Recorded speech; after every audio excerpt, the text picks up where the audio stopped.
Assalamu alaykum aziz dostlar. Geçen sefer men sizge kitap okugan edim. Bugün men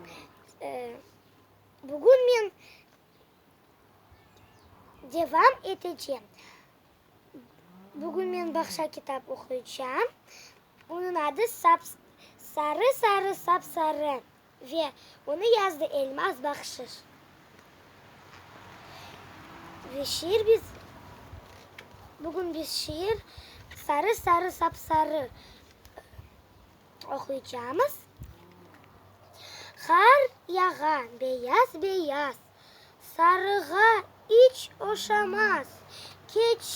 Keçek kış biter ayaz, barge kim huvanmaz.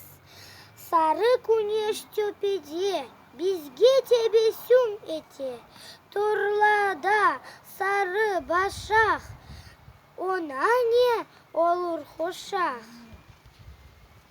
Sarı sarı sapsarı, bahçamın kayısıları, sarı yazda gün aylan, o güneşke oylangan.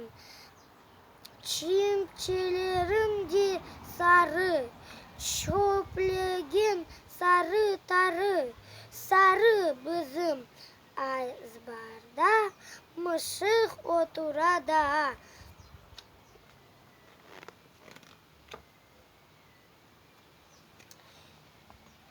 Kiçkene kadam sarı, içmege olsa havi, onun için saçları sanki güneş nurları. Sarı saçlı sarıçık, yaşı da küçücük, çıkaran o bu sözsüz arkadaş bana olsun. Biz şiirimizi bitirdik. Hepsini görüşkence yazınız benim kanalıma ve koyunuz pek çok like